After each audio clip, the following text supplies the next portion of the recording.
প্রিয় দর্শক বন্ধুরা, লোকায়ত ইউটিউব চ্যানেলে আপনাদের সবাইকে স্বাগত। আমাদের সাথে আছেন আমাদের নিয়মিত আলোচক। ওনাকে নতুন করে পরিচয় করিয়ে দেওয়ার কিছু নাই, তারপরও নতুন যারা দর্শক আছেন তাদের জন্য পরিচয় করিয়ে দিই। আমাদের সাথে আছেন শামসুজ্জোহা মানিক, লেখক, রাজনৈতিক বিশ্লেষক এবং ইতিহাস গবেষক। ওনার একটা ওয়েবসাইট আছে বঙ্গরাষ্ট্র.org বা বঙ্গরাষ্ট্র.net নামে। আমাদের এই ইউটিউব চ্যানেলে এই ওয়েবসাইটের লিঙ্ক দেওয়া আছে। আগ্রহী দর্শক যারা আগ্রহ বোধ করবেন তারা ওনার ওয়েবসাইটে গিয়ে ওনার যাবতীয় লেখা সেখানেই প্রকাশ হয়, তারা পড়তে পারেন সেই ওয়েবসাইটে গিয়ে। আজকের আলোচনায় ফিরি। আজকে আলোচনা করব মূলত আমাদের মহান সেনাপতি, মহান জেনারেল ওয়াকারুজ্জামান সাহেবকে নিয়ে। উনি একবার বলেন যে সেনাবাহিনী রাজনৈতিক বিষয়ে কোনো হস্তক্ষেপ করবে না, আবার উনি এখন নিজেই বলছেন যে ডিসেম্বরের মধ্যে নির্বাচন দিয়ে দিতে হবে। আরেকটা আবার খুব শব্দ উনি যোগ করেছেন, ইনক্লুসিভ ইলেকশন। তো এটা তো এক ধরনের আসলে রাজনৈতিক বক্তব্য। আসলে আপনার কাছে আমি জানতে চাই যে এটা আসলে উদ্দেশ্যটাই বা কি উদ্দেশ্যে উনি এই ধরনের বক্তব্য দিচ্ছেন, এই ধরনের বক্তব্য দেওয়ার এখতিয়ার ওনার আসলে আছে কিনা, আর এক্ষেত্রে অন্তর্বর্তী সরকার বা অন্তর্বর্তী সরকারের যে প্রধান উপদেষ্টা রয়েছেন ইউনূস, ডক্টর মোহাম্মদ ইউনূস, ওনার কি করণীয় আসলে, এই বিষয়টা সম্পর্কে আপনার কাছে জানতে চাচ্ছি আজকে। আলোচনার কিছু সময় লাগবে এটা করতে গেলে, কিন্তু প্রথমে একটা কথা বলি।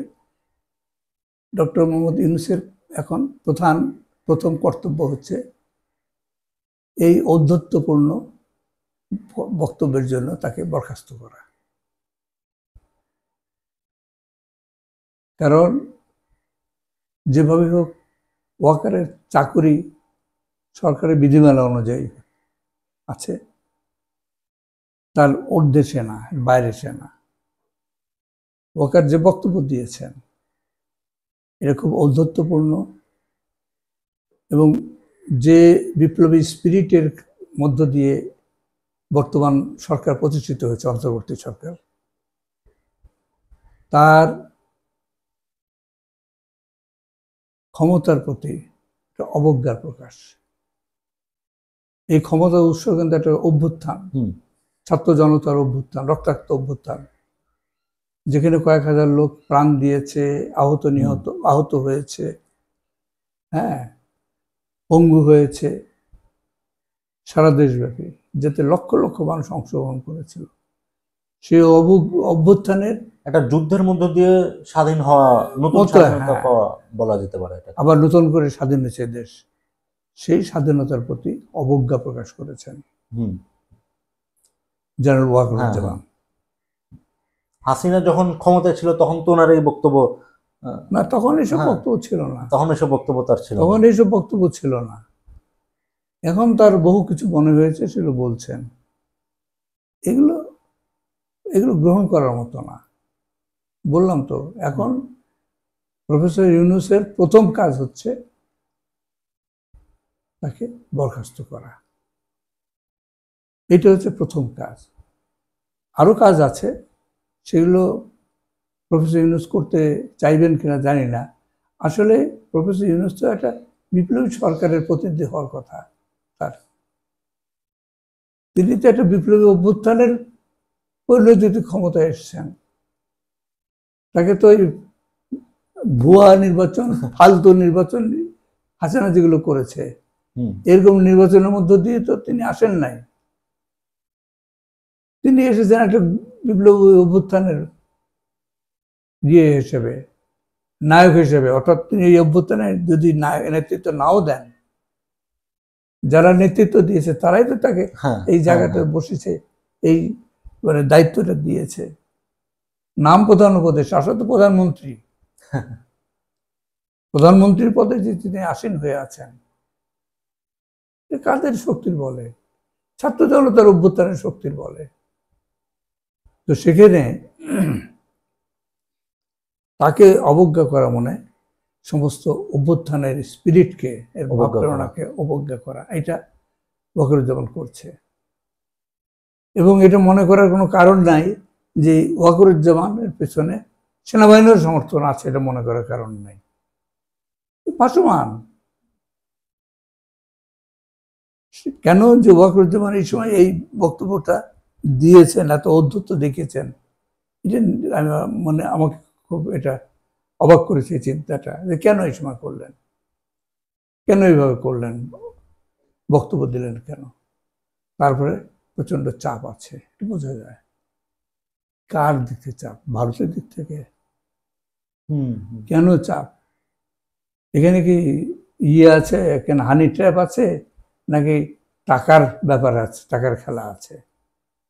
এই যে 626 জনকে যে তিনি রক্ষা করেছিলেন ক্যান্টনমেন্টে নিয়ে, এবং তাদেরকে পাচার করে দিয়েছেন বাইরে, এটা তার নেতৃত্বে হয়েছিল।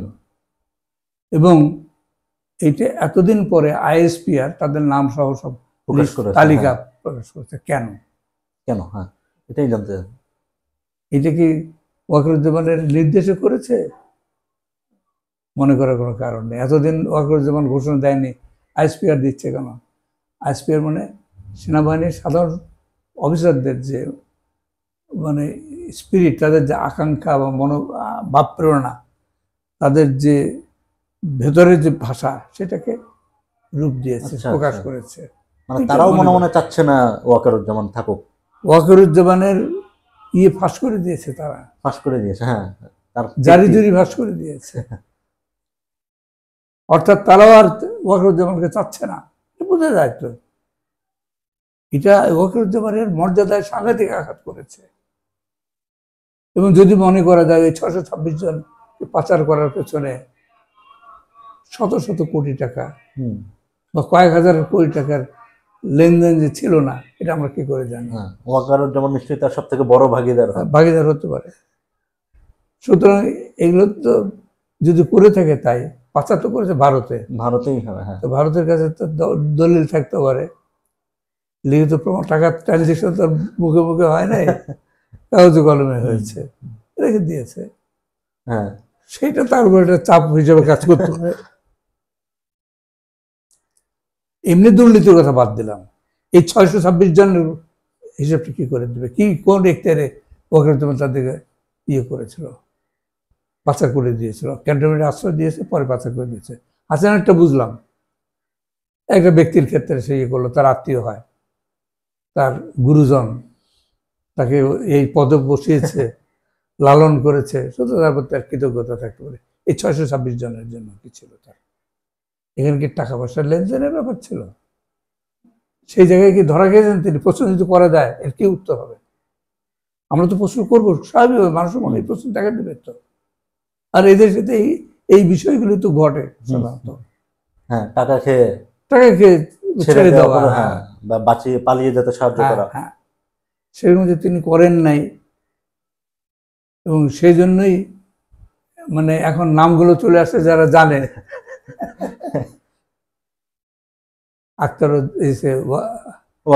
ওয়াকারুজ্জামানের পিছনে সেনা সদস্যদের, সাধারণ সেনা সদস্যদের এবং সেনা অফিসারদেরও, নিচের তলার অফিসার, তাদের সমর্থন নাই, এটা বোঝা যাচ্ছে এখন আরো স্পষ্ট।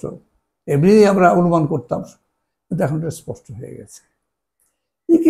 করতে, বরখাস্ত করতে কি লাগে? এটি আসতে যাচ্ছিলাম আসলে, এখনো তাহলে বরখাস্ত করছে না কেন? এটা তো ওয়াকারুজ্জামানকে এখনো এটা প্রফেসর ইউনূসের দুর্বলতার দিকে আমি বলবো।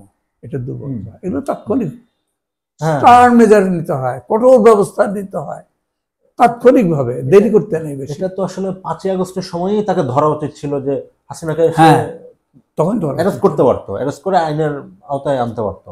পালাতে সাহায্য করলো কেন? এখনো সেই সময় আছে। এখনো। এটা হচ্ছে প্রথম কাজ। এরপরে যেটা উচিত, আরো কাজ করা দরকার, সেটা প্রফেসর ইউনূস করতে পারবেন কিনা জানি না।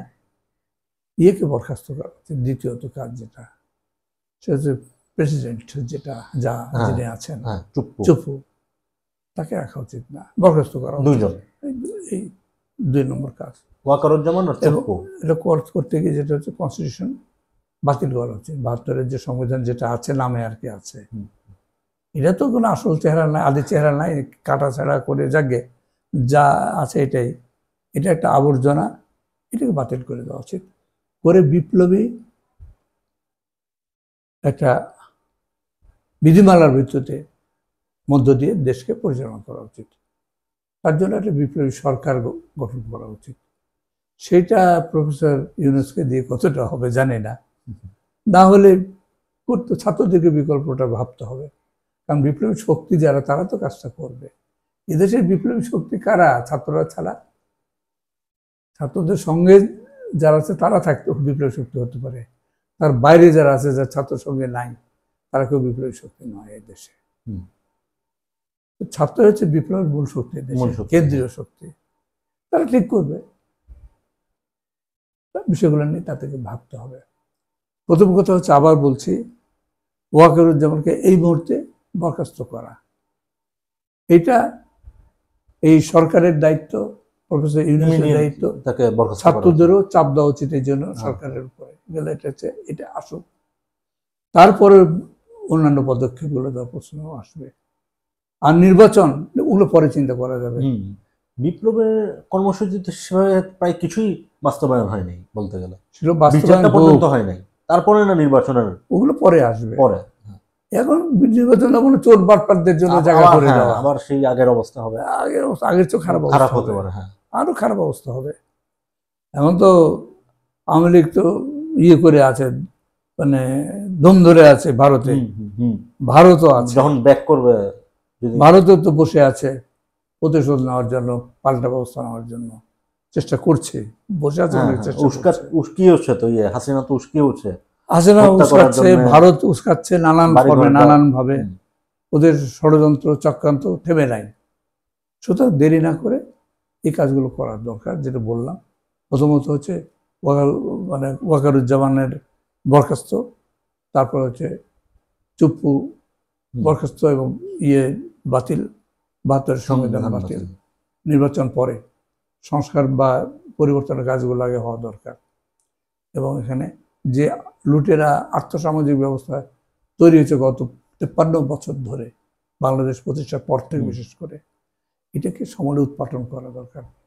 নতুনভাবে এই সমাজের, রাষ্ট্রের নির্মাণ করতে হবে, ব্যবস্থাকে নির্মাণ করা দরকার, নতুনভাবে করতে হবে, ঢেলে সাজাতে হবে নতুনভাবে। সেই কাজটা করার জন্য বিপ্লবী সরকার প্রয়োজন।